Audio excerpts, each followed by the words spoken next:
ഈശ്വര, നാളെ ഞാൻ മറ്റൊരു പുരുഷന്റെ കൂടെയാണല്ലോ അന്തി ഉറങ്ങേണ്ടത്. തെല്ലു ഭയത്തോടെയും ചുണ്ടിൽ വിരിഞ്ഞ നാണത്തോടെയും സാരംഗി തന്റെ അരികിൽ കിടക്കുന്ന നന്ദുവിനെ നോക്കി പറഞ്ഞു. ഈശ്വരാന്ന് വിളിച്ച് നീ എന്നെ നോക്കിയാണോ പറയുന്നേ? തൂണിലും തുരുമ്പിലും ഒക്കെ ഈശ്വരൻ ഉണ്ടെന്നല്ലേ? ഇങ്ങനെ ഒരു ആലോചന കിട്ടിയത് എന്തായാലും നിന്റെ ഭാഗ്യം തന്നെയാണ്. അവരുടെ വീട് നീ കണ്ടിട്ടുണ്ടോ? നിന്റെ ഈ വീടിന്റെ 3 ഇരട്ടി ഉണ്ടാവും. ഈ സിറ്റിയിലെ തന്നെ ഏറ്റവും വലിയ കോടീശ്വരന്മാർ. നീ രക്ഷപ്പെട്ടു.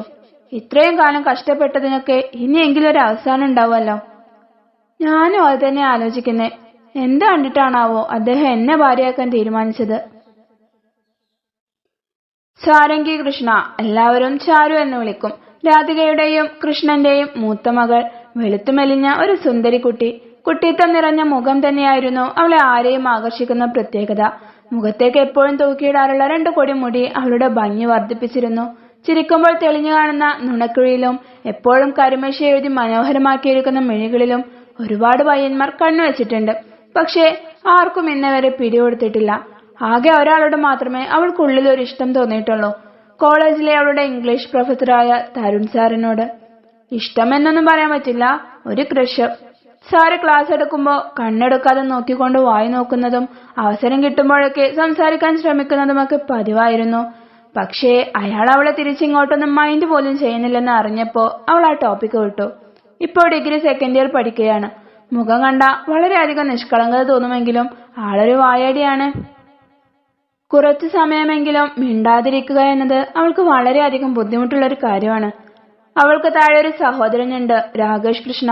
അവനിപ്പോ എൻട്രൻസ് എഴുതിക്കൊണ്ടിരിക്കുക. ആ വീട്ടിൽ കൃഷ്ണന്റെ പ്രായമായ ഒരു അമ്മയും കൂടിയാണ് പിന്നെ ഉണ്ടായിരുന്നത്, സാരംഗിയുടെ പ്രിയപ്പെട്ട മുത്തശ്ശി. ദിവസക്കൂലിക്കാരനാണ് കൃഷ്ണൻ. ഇന്ന ജോലിയൊന്നൊന്നുമില്ല, എല്ലാ ജോലിയും ചെയ്യും. എങ്ങനെയെങ്കിലും അന്നാന്നുള്ള ഭക്ഷണത്തിന്റെ ചിലവിനുള്ളത് ഒപ്പിക്കും. കുറെ കടങ്ങളും ബാധ്യതകളുമല്ലാതെ സമ്പാദ്യമായി വേറെ ഒന്നും തന്നെയില്ല.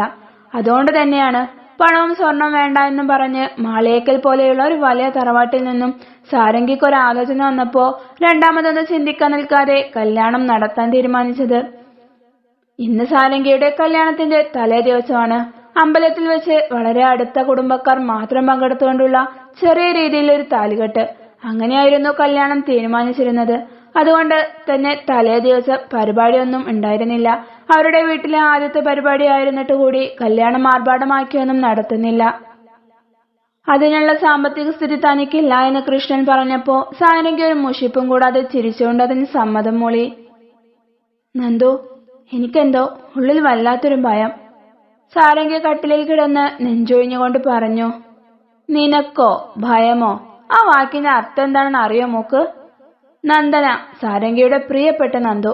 ചെറുപ്പം മുതലെയുള്ള അവളുടെ ബാല്യകാല സുഹൃത്താണ് അവൾ. സാരംഗിയുടെ 3ാമത്തെ വയസ്സിൽ കിഴിശ്ശേരി എന്ന ഈ സ്ഥലത്ത് വീട് വെച്ച് താമസം തുടങ്ങിയ അന്ന് പരിചയപ്പെട്ടതാണ് നന്ദുവിനെ. അവരുടെ വീടിന്റെ തൊട്ടടുത്ത് തന്നെയാണ് നന്ദുവിന്റെ വീട്. +2 വരെ രണ്ടുപേരും ഒരേ ക്ലാസ്സിലാണ് പഠിച്ചത്. ഡിഗ്രി പിന്നെ 2 പേർക്കും 2 കോളേജിലാണ് കിട്ടിയത്. അത് വല്ലാത്ത സങ്കടമായിരുന്നു. ഒരേ കോളേജിൽ പോവാൻ വേണ്ടി ട്രാൻസ്ഫറിന് കൊടുത്തെങ്കിലും അത് കിട്ടിയില്ല. എന്നാലും എന്നും വൈകുന്നേരം ക്ലാസ് കഴിഞ്ഞ് രണ്ടുപേരും കൂടെ അടുത്തുള്ള പാടത്തേക്ക് പോകും. അവിടെയുള്ള വരമ്പിലിരുന്ന് ഒരുപാട് സംസാരിക്കും, ചിരിക്കും, കളിക്കും. അന്ന് രാവിലെ തൊട്ട് വൈകുന്നേരം വരെ ഉണ്ടായ എല്ലാ വിശേഷങ്ങളും പറയും. എന്നും കാണുമെങ്കിലും എത്ര പറഞ്ഞാലും മതിവരാത്ത കഥകൾ പറയാനുണ്ടാവുമായിരുന്നു രണ്ടുപേർക്കും. അതെന്താടി നീ അങ്ങനെ പറയുന്നേ? പിന്നല്ലാതെ, ഇത്രയും കാലത്തിനിടയ്ക്ക് നീ പേടിയെന്നുള്ള വാക്ക് ഉച്ചരിക്കുന്നത് ഞാൻ കേട്ടിട്ടില്ല. ഒരാന കുത്താൻ വന്നാലും നീ നെഞ്ചു വിരിച്ച് മുന്നിൽ നിൽക്കുമെന്നാണല്ലോ പറയാറുള്ളത്. പിന്നെ ഇപ്പൊ എന്തേ? അതിപ്പോഴും അങ്ങനെയൊക്കെ തന്നെയാ. പക്ഷേ പെട്ടെന്നുള്ളൊരു കല്യാണം ആയതുകൊണ്ടേ ഉള്ളിലൊരു ഭയം. അന്ന് പെണ്ണ് കാണാൻ വന്നപ്പോ ഒരു മിന്നായം പോലെ കണ്ടതല്ലാതെ ഞങ്ങൾ തമ്മിൽ അതിനുശേഷം ഒന്ന് കാണുകയോ സംസാരിക്കുകയോ ചെയ്തിട്ടില്ലല്ലോ. ആളുടെ സ്വഭാവം എങ്ങനെയായിരിക്കും എന്നൊക്കെ ഓർക്കുമ്പോ. നിനക്ക് ഇഷ്ടമായിട്ടല്ലേ അപ്പൊ നീ ഓക്കെ പറഞ്ഞത്? അങ്ങനെ ചോദിച്ചാ സംഭവം ആള് കാണാനൊക്കെ കൊള്ളാം. പിന്നെ അച്ഛൻ പറഞ്ഞു നല്ല പയ്യനാണ്, നല്ല കുടുംബമാണ്, ഇനി ഒന്നും നോക്കാനില്ല എന്നൊക്കെ. അപ്പോ പിന്നെ ഞാൻ അങ്ങ് സമ്മതിച്ചതല്ലേ. രണ്ടിനെയും വർത്തമാനം കഴിഞ്ഞില്ലേ ഇപ്പോഴും? നാളെ രാവിലെ നേരത്തെ എഴുന്നേറ്റ് അമ്പലത്തിൽ പോകാനുള്ളതാ. മര്യാദക്ക് കിടന്നിറങ്ങിക്കോ രണ്ടും. രാധിക വാതിലിൽ മുട്ടിക്കൊണ്ട് പറഞ്ഞു. അതോടെ പിന്നെ അവർ സംസാരം അവസാനിപ്പിച്ച് കണ്ണടച്ച് കിടന്നു. പക്ഷേ ചാരു കുറെ തിരിഞ്ഞും മറിഞ്ഞും കിടന്നെങ്കിലും അവൾക്ക് ഉറക്കം വന്നതേയില്ല. നന്ദു, എടി നന്ദു, നല്ല ഉറക്കിലായിരുന്ന നന്ദുവിനെ അവൾ തട്ടി വിളിച്ചു. പെണ്ണ് ഉറങ്ങാനും സമ്മതിക്കില്ല. എന്താ കൊച്ചു നിന്റെ പ്രശ്നം? അവൾ ഉറക്കച്ചടവോടെ ചോദിച്ചു. എടി എനിക്ക്... ചാരു, മിണ്ടാതെ കിടന്നോട്ടോ, ഇല്ലെങ്കിൽ ഞാൻ ചവിട്ടി താഴെയിടും. മനുഷ്യന് ഉറങ്ങാനും സമ്മതിക്കൂല. അവൾ തലയണയെടുത്ത് തലയുടെ മുകളിൽ വെച്ചു. ഇനിയും അവളെ വെറുപ്പിച്ച ശരിക്കും ചവിട്ടി കിട്ടുമെന്ന് അറിയുന്നത് കൊണ്ട് പിന്നെ അവൾ മിണ്ടാതെ കിടന്ന് എങ്ങനെയൊക്കെയോ നേരം വെളുപ്പിച്ചു. ഫോണിൽ 5 മണിക്ക് അലാറം വെച്ചിട്ടുണ്ടായിരുന്നു. അതടിച്ചു തുടങ്ങിയപ്പോഴേക്കും അവൾ ചാടി എഴുന്നേറ്റു. ഉറങ്ങാത്തത് കൊണ്ട് ഉണരാനധികം ബുദ്ധിമുട്ടേണ്ടി വന്നില്ല. നന്ദു, എഴുന്നേറ്റേ, സമയം 5 ആയി. 5 ആയുള്ളൂ. ഞാൻ കുറച്ചു നേരം കൂടെ കിടക്കട്ടെ. കുറച്ചു നേരം കിടക്കട്ടെന്നോ? എടി, നമുക്ക് അമ്പലത്തിൽ പോകണ്ടേ? എന്നെ ഒരുക്കാനൊക്കെ ഉള്ളതാ. നീ കളിക്കാതെ എഴുന്നേറ്റേ. ഞാനില്ല ചാരു, നീ പോയി കല്യാണം കഴിച്ചിട്ട് പോര്, നന്ദു പാതി മയക്കത്തിൽ പറഞ്ഞു. നിന്നെ ഇന്ന് ഞാൻ... അടുത്ത ടേബിളിലിരുന്ന ജഗ്ഗിലെ വെള്ളമെടുത്ത് ചാരു അവളുടെ മുഖത്തേക്ക് ഒഴിച്ചു. അയ്യോ അമ്മേ, ഞാൻ വെള്ളച്ചാട്ടത്തിൽ പെട്ടേ. അവൾ നിലവിളിച്ചുകൊണ്ട് എഴുന്നേറ്റ് കട്ടിലിൽ നിന്നും ഇറങ്ങി. സാരംഗി, എന്താ അവിടെ ബഹളം? കതക് തുറന്നേ. ലളിത കൃഷ്ണന്റെ പെങ്ങളാണ്. സാരംഗിയുടെ അതേ പ്രായമുള്ളൊരു മകൾ അവൾക്കുമുണ്ട്, ലക്ഷ്മി. സാരംഗിക്ക് നാടാകെ അറിയപ്പെടുന്ന ഇത്രയും വലിയൊരു കുടുംബത്തിൽ നിന്നും ആലോചന വന്നതിൽ അമ്മയ്ക്കും മോൾക്കും തെല്ല അസൂയയുമുണ്ട്. പണ്ടു മുതലേ തങ്ങൾക്ക് കിട്ടാത്ത സൗഭാഗ്യങ്ങൾ സഹോദരനായ കൃഷ്ണനും അയാളുടെ കുടുംബത്തിന് ലഭിക്കുന്നത് അവർക്ക് ദേഷ്യമുള്ള കാര്യമാണ്. ഈ കാര്യവും മുടക്കാൻ അവർ നോക്കിയെങ്കിലും കൃഷ്ണൻ അതിന് സമ്മതിച്ചില്ല. ഈ വിവാഹം എന്തായാലും നടക്കുമെന്ന് അയാൾ ഉറപ്പിച്ചു പറഞ്ഞു. അവൾ വേഗം പോയി വാതിൽ തുറന്നു. മുടിയും മുഖവുമെല്ലാം വെള്ളത്തിൽ മുങ്ങി നിൽക്കുന്ന നന്ദുവിനെയാണ് അപ്പോൾ അവർ കണ്ടത്. ഇതെന്താടി, റൂമിൽ വെച്ച് തന്നെയാണോ കുളിയൊക്കെ?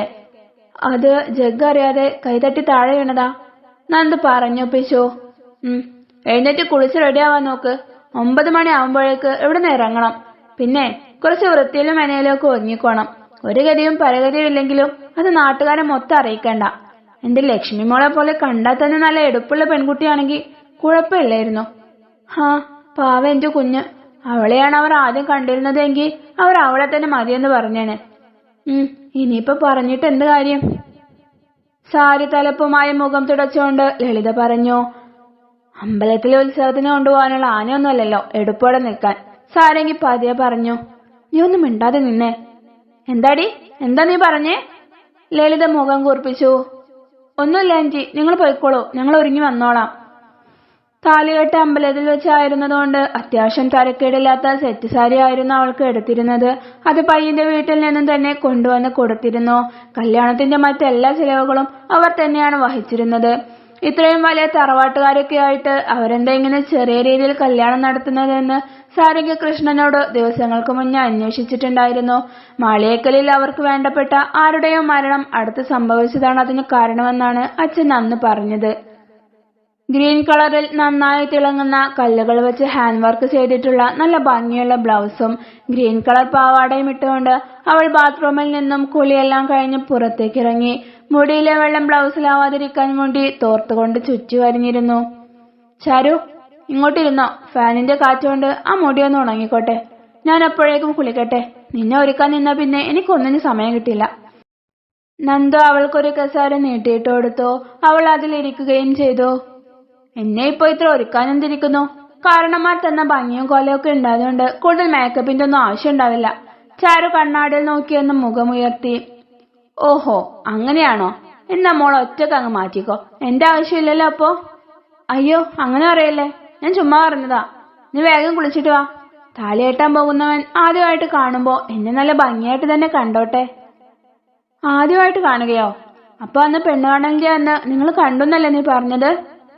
ഞങ്ങള് കണ്ടോന്ന് ഞാൻ പറഞ്ഞില്ലല്ലോ. ഞാൻ കണ്ടുന്നല്ലേ പറഞ്ഞത്. അങ്ങേര് എന്റെ മുഖത്തേക്ക് പോലും നോക്കിയിട്ടില്ല. രണ്ടുപേരും എന്തെങ്കിലും സംസാരിച്ചോട്ടെ എന്ന് പറഞ്ഞപ്പോ അതിന്റെ ആവശ്യമൊന്നുമില്ല എന്ന് അയാൾ ഒറ്റയടിക്ക് തീർത്തു പറഞ്ഞു.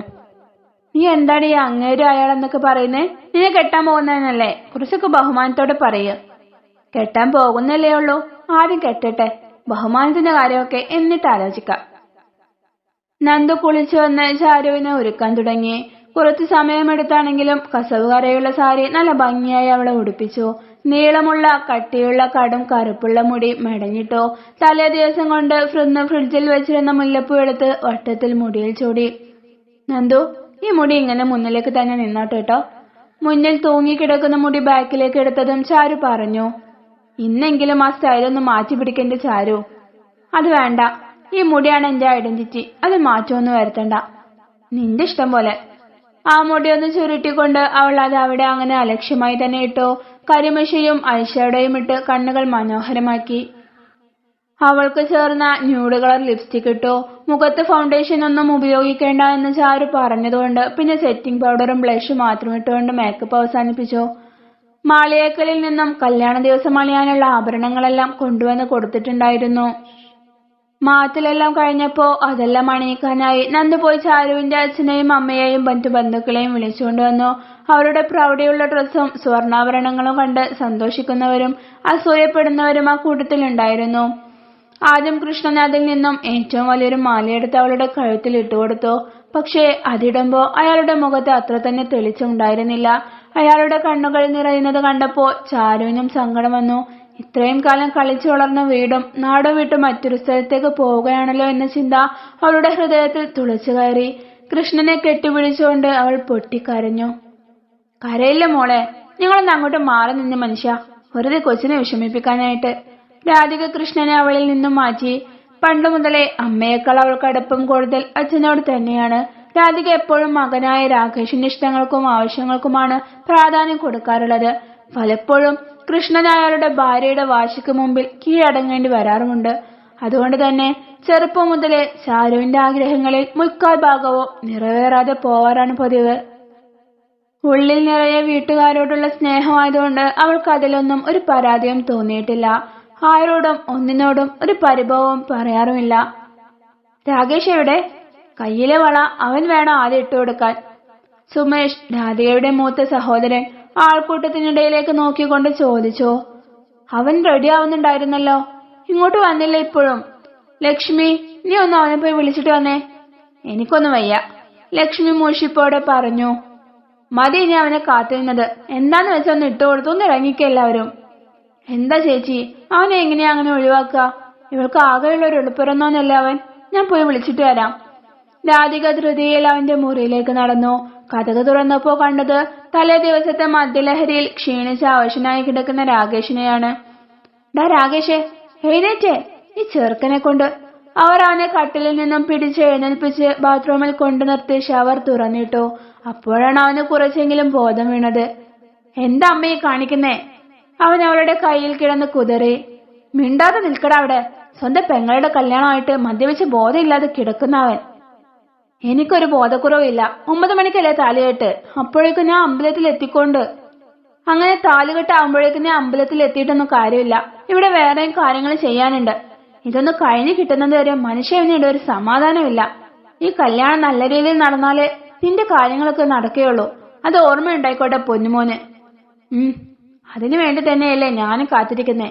അമ്മ പോയിക്കോ, ഒരു 5 മിനിറ്റ്, ഞാൻ ഇതാ വരുന്നു. കുറച്ചു സമയം കൊണ്ട് തന്നെ അവൻ ഒരു മെറൂൺ കളർ ഷർട്ടും വൈറ്റ് തുണിയും എടുത്ത് അവിടേക്ക് വന്നു. പുഞ്ചിരിച്ചുകൊണ്ട് അവളുടെ കയ്യിൽ വളകൾ അണിയിച്ചു. പക്ഷേ അവളെ നോക്കിയിട്ടുള്ള അവന്റെ ആ പുഞ്ചിരിയിൽ അവൾക്ക് വല്ലാത്ത അത്ഭുതം തോന്നി. കാരണം അവൻ ഇന്നേവരെ അവളെ ഒന്ന് സ്നേഹത്തോടെ നോക്കുകയോ ഒരു സഹോദരൻ എന്ന നിലയിൽ കരുതലോട് ചേർത്ത് പിടിക്കുകയോ ചെയ്തിട്ടില്ല. അങ്ങനെ അവിടെയുള്ള ചടങ്ങുകളെല്ലാം കഴിഞ്ഞ് അവർ അമ്പലത്തിലേക്ക് ഇറങ്ങി. ആദിദേവ് വുഡ് സാരംഗി. മണ്ഡപത്തിനരികിൽ ചെറിയൊരു ഓവൽ ഷേപ്പിലുള്ള ബോർഡിൽ എഴുതി വെച്ചിരിക്കുന്നത് കാറിൽ നിന്ന് ഇറങ്ങുമ്പോൾ ചാരു കണ്ടു. അവൾ ആ പേര് ഒന്നുകൂടി ശ്രദ്ധിച്ചു വായിച്ചു. ആ സമയം അവളുടെ ചുണ്ടിൽ ഒരു പുഞ്ചിരി വിടർന്നു. സാരംഗി ആദിദേവ്, ഷോ, എന്താ ഒരു ചേർച്ച, അവൾ പതിയെ പറഞ്ഞു. ചാരു, നീ എന്താ ചിന്തിച്ചു നിൽക്കുന്നേ? അങ്ങോട്ട് നടക്ക്. നന്ദു അവളെ പുറകിൽ നിന്നും തള്ളി. അപ്പോഴാണ് അവൾ ചിന്തയിൽ നിന്നും ഉണർന്നത്. കൃഷ്ണൻ അവളെ കൈപിടിച്ച് കതിർ മണ്ഡപത്തിലേക്ക് കയറ്റി. അവൾ എല്ലാവരെയും വണങ്ങിക്കൊണ്ട് അവിടെ ഇരുന്നു. പക്ഷേ വരൻ എത്തിയിട്ടുണ്ടായിരുന്നില്ല. ചെക്കന്റെ വീട്ടുകാരൻ എത്തിയിട്ടില്ല ഇതുവരെ? പൂജാരി വിളിച്ചു ചോദിച്ചു. ഉവ്, ഞങ്ങളൊക്കെ എത്തിയിട്ടുണ്ട്. ചെക്കന്റെ കാർ അവിടെ ബ്ലോക്കിൽ പെട്ടിരിക്കുകയാണെന്ന് പറഞ്ഞത്. ഇപ്പൊ എത്തും, മുഹൂർത്തം ആവുന്നില്ലേ ഉള്ളൂ, സരോജിനി പറഞ്ഞു. അവരുടെ കയ്യിൽ പൂജിച്ചുകൊണ്ടുവന്ന താലിയുള്ള തളികയുണ്ടായിരുന്നു. മോളെ, ടെൻഷൻ ആവണ്ട കേട്ടോ, അവൻ ഇപ്പൊ ഇങ്ങെത്തും, അവരവളുടെ ചെവിയിൽ കുഞ്ഞിന് നിന്നുകൊണ്ട് പറഞ്ഞു. അപ്പോഴാണ് അവൾ അവരുടെ മുഖം ശ്രദ്ധിക്കുന്നത്. പെണ്ണ് കാണാൻ വന്നന്ന് ഞാനാണ് ചെറുക്കന്റെ അമ്മ എന്ന് പറഞ്ഞ് അവൾ സ്വയം പരിചയപ്പെടുത്തിയത് അവൾ ഓർത്തെടുത്തു. മുഹൂർത്തത്തിന് സമയം കഴിയാറായി, താലി കെട്ടാനുള്ള ചെറുക്കനെവിടെ? പൂജാരി വീണ്ടും ചോദിച്ചു. കൃഷ്ണന്റെയും രാധികയുടെയും ഉള്ളിൽ ഭയം വന്നു തുടങ്ങി. ഈശ്വര, തടസ്സങ്ങളൊന്നും വരുത്തല്ലേ. അവര് നിങ്ങളെ പറ്റിച്ചു പോയോ രാധികെ? അന്നേ ഞാൻ പറഞ്ഞതാ ഇവരൊന്നും വിശ്വസിക്കാൻ പറ്റില്ല എന്ന്. ലളിത അവസരം മുതലെടുത്തുകൊണ്ട് പറഞ്ഞു. ചുറ്റും കൂടി നിന്നവരും ഓരോന്ന് പിറുപിറുക്കാൻ തുടങ്ങി. അവരുടെ സംസാരം കേട്ട് സാരംഗിയുടെ മുഖവും മാറി. അരുതാത്തതൊന്നും സംഭവിക്കരുതേ എന്ന് അവൾ നെഞ്ചിൽ കൈവച്ച് മഹാദേവനെ നോക്കി പ്രാർത്ഥിച്ചു. അവൾ കണ്ണടച്ചു തുറന്നപ്പോ കണ്ടത് കറുപ്പ് നിറത്തിലുള്ളൊരു താറ് മുന്നിൽ ചീറിപ്പാഞ്ഞു വന്ന് നിൽക്കുന്നതാണ്. വേഗത്തിലുള്ള അതിന്റെ നിർത്തലിൽ മണ്ണിന്റെ പൊടി അന്തരീക്ഷത്തിൽ ഉയർന്നു പൊങ്ങിയിരുന്നു. ഡ്രൈവിംഗ് സീറ്റിന്റെ ഡോർ തുറന്നുകൊണ്ട് അതിൽ നിന്നും ഓഫ് വൈറ്റ് കളർ ഷർട്ടും കസവിന്റെ കരയിലുള്ള വൈറ്റ് മുണ്ടും ഉടുത്തുകൊണ്ട് ഒരാൾ ഇറങ്ങി. കൈത്തണ്ടയിലെ സിൽവർ കളറിലുള്ള വള അവൻ മുകളിലേക്ക് കയറ്റിവെച്ചു. മുഖത്ത് വെച്ചിരുന്ന കറുത്ത കൂളിംഗ് ഗ്ലാസ് പതിയെ എടുത്തു മാറ്റി. മുന്നിലേക്ക് തൂങ്ങിക്കിടന്നിരുന്ന മുടി അവൻ കൈകൊണ്ട് പുറകിലേക്കാക്കി. നല്ല വെളുത്ത നിറമില്ല എങ്കിലും ആര് കണ്ടാലും നോക്കി നിന്നിരുന്ന സൗന്ദര്യം മുഖത്ത് തെളിഞ്ഞു നിൽക്കുന്നുണ്ട്. വടിച്ചു വെച്ചിരിക്കുന്ന താടിയും കട്ടിയിലുള്ള മീശയും നല്ല ആകൃതിയിൽ നിൽക്കുന്ന പുരികവും അവന്റെ പ്രൗഢി വിളിച്ചോതിയിരുന്നു. അവന്റെ പിന്നാലെ വണ്ടിയിൽ നിന്ന് വേറെ 4 പേരും കൂടെ ഇറങ്ങി. അതിൽ 2 പേർ സെക്യൂരിറ്റി ഗാർഡ്സിന്റെ വേഷമാണ് ധരിച്ചിട്ടുള്ളത്. എവിടെയായിരുന്നു ദേവ് ഇത്ര നേരം? പ്രഭാകരൻ, ദേവിന്റെ അച്ഛൻ ചോദിച്ചു. വരുന്ന വഴിക്കൊരു ആക്സിഡന്റ്. ആക്സിഡന്റോ? എവിടെന്ന്? ആരെ? എങ്ങനെ? അതെങ്കിൽ അവന്റെ കയ്യിൽ നിന്ന് അറിയാതെ സ്റ്റിയറിംഗ് ഒന്ന് പാളിപ്പോയി. ഒരു ബൈക്കിനെ പോയി ഇടിച്ചു. കുഴപ്പമൊന്നുമില്ല, അതെല്ലാം ഞങ്ങൾ സോൾവ് ആക്കിയിട്ടുണ്ട്. ആര്യൻ പറഞ്ഞു. ദേവിന്റെ ഏറ്റവും അടുത്ത കൂട്ടുകാരിൽ ഒരാളാണ് ആര്യൻ. ഇന്ന് നീ വണ്ടി ഡ്രൈവ് ചെയ്യണ്ട എന്ന് നിന്നോട് ഞാൻ പറഞ്ഞതല്ലേ? പ്രഭാകരൻ ഗൗരവത്തോടെ പറഞ്ഞു. എല്ലാം നിങ്ങളുടെ ഇഷ്ടത്തിന് തന്നെ നടക്കണമെന്നുണ്ടോ? അവൻ അയാളുടെ മുഖത്തൊക്കെ നോക്കാതെ പറഞ്ഞു. എന്നോട് തറുതല പറയാൻ മാത്രം ആയോ നീ? സ്വയം ആയതല്ലോ, നിങ്ങളൊക്കെ കൂടെ ആക്കിയതല്ലേ. ഏട്ടാ, നിങ്ങൾ 2 പേരും കൂടെ ഇവിടെ എന്ത് സംസാരിച്ചുകൊണ്ട് നിൽക്കുകയാണ്? മുഹൂർത്തത്തിന് സമയം കഴിയാറായി. വരദ ആദിയുടെ 3 സഹോദരിമാരിൽ ഇളയാളാണ്. കൂട്ടത്തിൽ ആദിക്ക് ഏറ്റവും പ്രിയപ്പെട്ട സഹോദരി. അവൻ എന്ത് ചെയ്താലും പറഞ്ഞാലും ഒരു എതിർപ്പും പറയാതെ അവന് സപ്പോർട്ടായി നിൽക്കുന്നവൾ. അത് തെറ്റായാലും ശരിയായാലും. വരദ, നീയും? അവൻ കണ്ണുകൾ നിറച്ച് അവളെ നോക്കി. ഏട്ടൻ ഇപ്പൊ ഇങ്ങ് വാ. എല്ലാം നമ്മൾ പറഞ്ഞ് തീരുമാനിച്ചതല്ലേ. ഇപ്പൊ ഇനി മറ്റു സംസാരങ്ങളൊന്നും വേണ്ട. ഞാനല്ലേ പറയുന്നേ, മുഹൂർത്തം അവസാനിക്കുന്നതിന് മുമ്പ് താലി കെട്ടണം. വന്നേ. അവൾ അവന്റെ കൈ പിടിച്ച് മണ്ഡപത്തിന് അടുത്തേക്ക് കൊണ്ടുപോയി. അവൻ ആരെയും നോക്കാതെ സാരംഗിയുടെ അടുത്ത് കയറിയിരുന്നു. അവൾ പുഞ്ചിരിച്ചുകൊണ്ട് തല താഴ്ത്തി. അവനെ നോക്കണമെന്നുണ്ടായിരുന്നുവെങ്കിലും നാണം കൊണ്ട് അവൾക്ക് അതിന് കഴിഞ്ഞില്ല.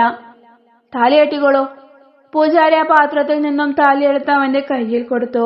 വാദ്യമേളങ്ങളോട് കൂടെ അവൻ അവളുടെ കഴുത്തിൽ താലി കെട്ടി. നെറ്റിയിൽ സിന്ദൂരം ചാർത്തി. സാരംഗി കണ്ണടച്ച് പ്രാർത്ഥിച്ചുകൊണ്ട് അവന്റെ മുന്നിൽ നിന്നു. പക്ഷേ അവൻ ഒരിക്കൽ പോലും അവളുടെ മുഖത്തേക്ക് നോക്കിയില്ല. വധുവിന്റെ കൈ പിടിച്ച് അതിനു ചുറ്റും വലം വെച്ചോളൂ. അവർ 2 പേരും ഇരിക്കുന്നിടത്തു നിന്നും എഴുന്നേറ്റു. ദേവ് അവൾക്ക് നേരെ അവന്റെ കൈകൾ നീട്ടി. ഏറെ സ്വപ്നങ്ങളുമായി അവൾ അവളുടെ ചെറുവിരൽ അവന്റെ ചെറുവിരലിനോട് ചേർത്തു.